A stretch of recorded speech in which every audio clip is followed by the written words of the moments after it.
phone. Oh, no, that's okay. You are. She's my customer, and I'm a customer too. Okay. And I was That's a customer? That the ABC spread lies, and she's part of a company that is peddling lies. She's an employee of she's not the one deciding what they do. I actually want to leave, and I actually don't. Whatever. Ew. I'd love to not actually give you my money. That's fine. ABC sucks. All the media sucks. Oh wow. He was extra annoying, to be honest. That whole licking thing. But you know what? Right when she found out Ma'am 30's on their way, she was out of it. She ran real fast. So your words don't scare me, Karen. That's a daycare. No, the cops will be here in a minute. Oh. You're f***ing rude. You're rude. They said you'll leave it the fuck up. We already got it. And I'm not leaving until I get my money back. But you know what? You insulted us.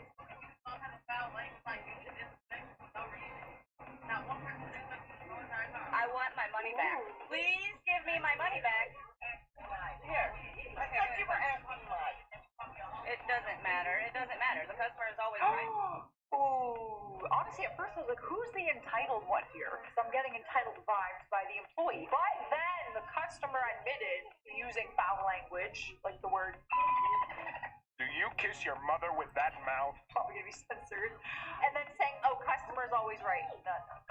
That's not how it works. Son, we're doing a catch and cook. Just caught some lobster. We're making some lobster rolls. Want to try it? Oh, you don't like lobster. I don't like it. Oh, beacon. Oh.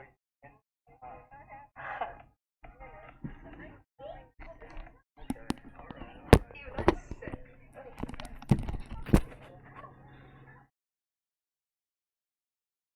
Is it illegal? I don't think it's legal, is it? I don't know. I can't even look at this, okay? I don't like, I hate when they cook lobsters live, you know, so I am right there with her on, bro. However, you know, if someone's out there making, like, what am I about it? You can do what you want, really. It's not gonna face me, I'm just not gonna do it.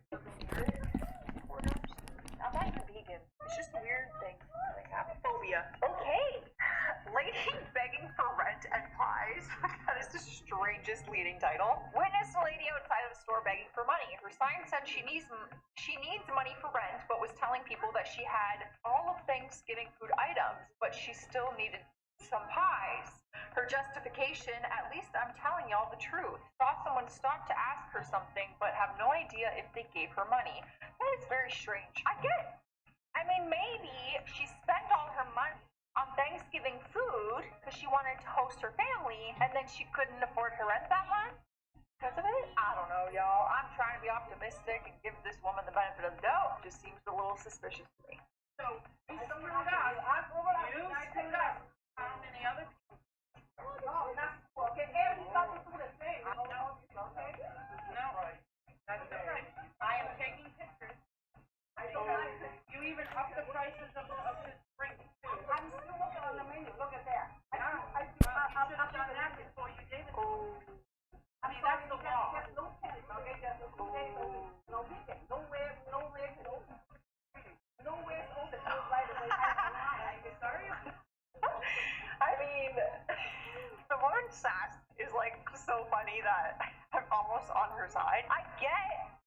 I mean, if I'm going off the menu prices, then I should be charged what's on the menu, and then the lady's trying to say, like, oh, we just made the menu changes, like, look, we're making changes to the prices right now, but it's like, well, then you should have gave me that menu, you know? So, I don't know. I don't really know whose side I'm on that one, but I did like all the sass coming from the woman. Alright. We just got the I don't give a stop stomping around.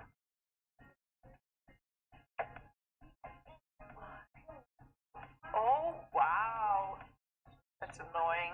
Yo, that would suck. Living, especially because downstairs neighbor, like, that means you guys are connected. Your units are connected. Like, that sucks. You'd have to deal with them all the time. Ugh, that would be so annoying. Luckily, in my condo experience in Toronto, well, that's not true. I actually had to call the police one time on neighbors.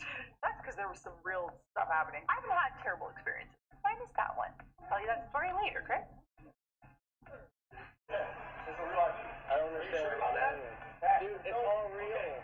Let me call my boys that have been to Afghanistan. We've been to Iraq and Afghanistan. He needs his ID. Yeah, you are. What are you doing, man? No, you can't.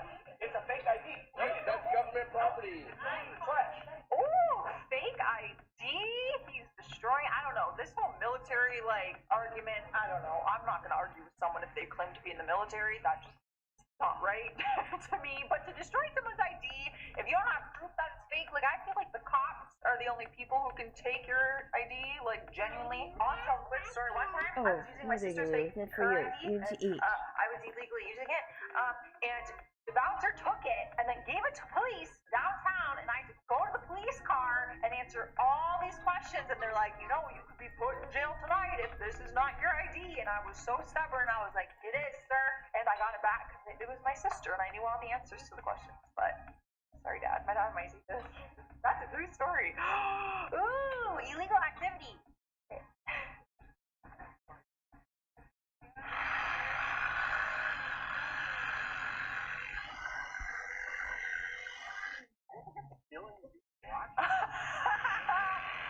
Oh, wow.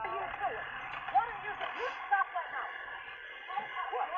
Oh, my gosh. Cutting the roots of the tree. Yo, there's a few things wrong. That Karen, yeah, that's annoying. Her being in your face with a camera, please get away from me. Second, this doesn't look right. He's cutting down this big freaking tree with this tiny little, that. I just see this going south real quick. I have an itch in my eyeball.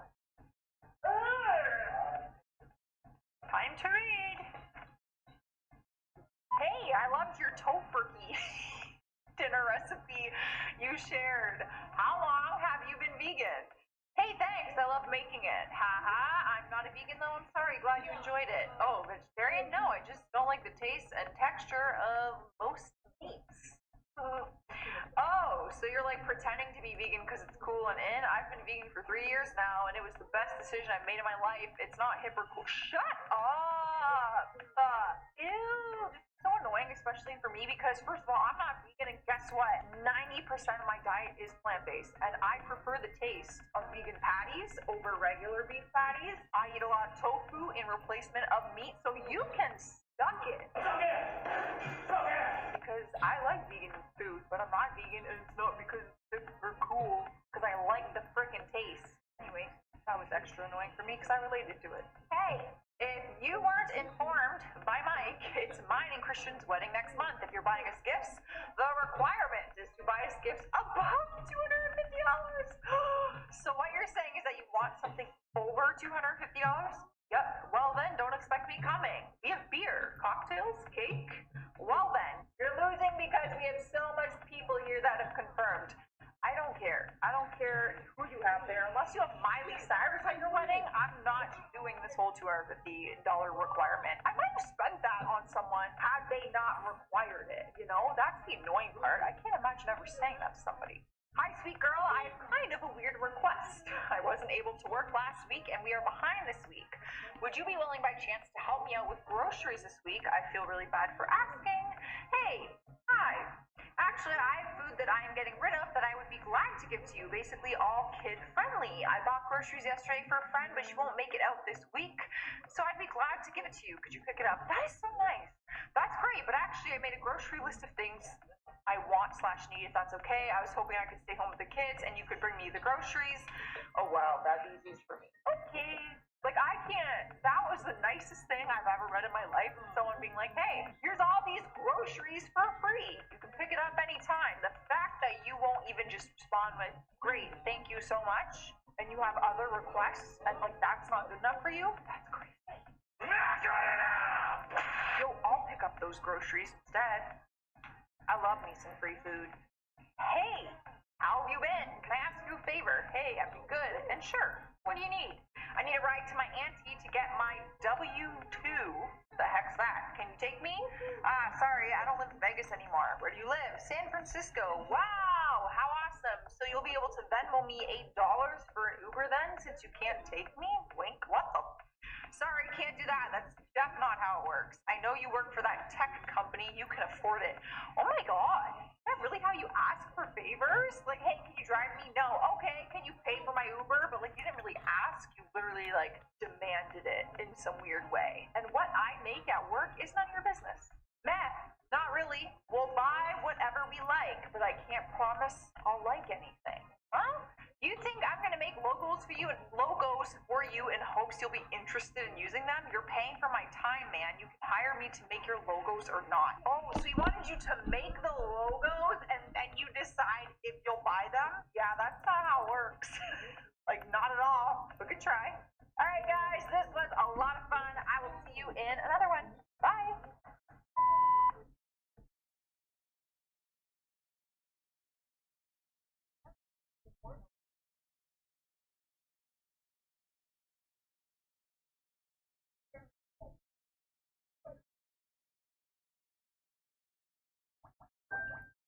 That's a Chromebook with built-in virus protection, so you can click with confidence. With no more of this, and a lot more peace of mind. Move along, viruses. Switch to built-in virus protection. Switch to Chromebook. Ordinary tissues burn with field loads, so Puffs Plus Lotion rescued his nose. With up to 50% more lotion, Puffs brings soothing relief. A nose indeed deserves Puffs indeed, America's #1 lotion tissue. If anyone could make morphing into a fly look good, it's Jeff Goldblum. His odd personality, quirks, and unique appearance have resulted in the actor developing a sizable amount of fans who can't help but swoon over him. What is Jeff Goldblum famous for? If you don't know, I'm not going to tell you. Sadly, the chance for those fans to steal his heart has long gone, since he's already given his heart to someone else. Okay, I'm Emily trying to sit Livingston is currently down. Jeff's third wife, and the world couldn't help but notice that she's 30 years his junior. Jeff Goldblum's love life has been almost as colorful as his film career.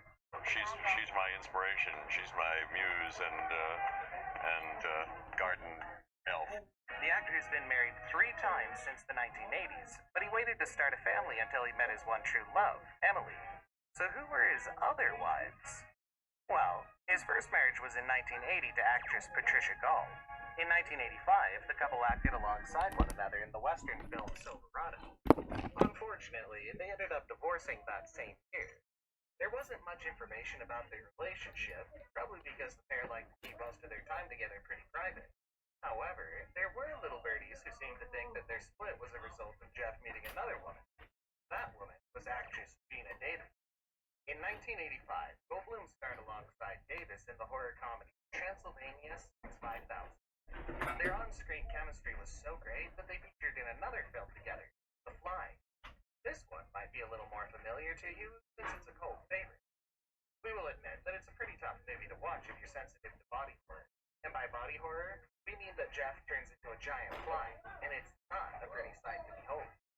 Gina, on the other hand, is always the beauty on screen. It's not known whether they started their romance before or after Jeff's divorce from Patricia, but what we do know is that the actor didn't wait to make things with Gina official. According to Goldblum, it was basically an attraction at first sight when he met Gina, which would have been a little awkward if he was still with Patricia, but we digress. The actor admitted that he felt nervous during their first encounter because he immediately wanted her to really like him. I mean, it used to be the roles where that was usually ascribed to the man, that they somehow had trouble combining love and sex, and that women were more romantic. Yeah. But you know, it's not true. Gina made love, falling in love, so easy, purely loving, beguiling, and irresistible, Jeff confessed. The new couple made things official to the public, and by 1987, they were married. Goldblum shared that they often talked about marriage until they finally decided to tie the knot.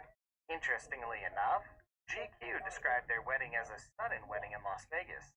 Compared to a couple of other rushed weddings in Hollywood, we don't think that Jeff and Gina make that cut since they were together for at least a year before they said their I do. Unfortunately, this marriage did not last, and by 1991, the two divorced, and Gina was the one who filed first, citing the usual irreconcilable differences. We can't be sure of the reason that they split. However, it might have been about having kids. Goldblum and Davis discussed the possibility of starting a family during their 1989 interview with GQ, but that his actor-actoriness seems to get in the way. Jeff revealed years later he never really wanted to have kids. Davis also seemingly implied that things were not always easy when she compared her relationship with Goldblum to an episode of The Dick Van Dyke Show, in which Laura admits her marriage to Rob is not perfect, nor do they just laugh all day long and have fun together all the time. A year following the split, Davis opened up about their relationship. She admitted that they both certainly had high hopes and had every good intention regarding their marriage, adding that it was upsetting that it couldn't work out between them. At the time, she didn't reveal why they split. Davis did clarify that this was not a reflection on Jeff. She explained that she too was to blame for things not working out. I mean, it can apply equally to me. We were a normal couple and had all kinds of experiences. We weren't sitting around just laughing all day, putting on shows for each other. So perhaps Gina wanted to have kids and Jeff was opposed to the idea. Whatever the case may have been, it does seem like the breakup was not super intense, and there's no bad blood between them today. Goldblum remained unmarried for most of the 90s to 2000. He had a couple of girlfriends over the years, including Jurassic Park co-star Laura Dern. However, in 2011, Goldblum met a woman that would change his life forever. According to an interview, Jeff met Emily at an Equinox gym on Sunset Boulevard. He said, "I saw her from across a crowded room and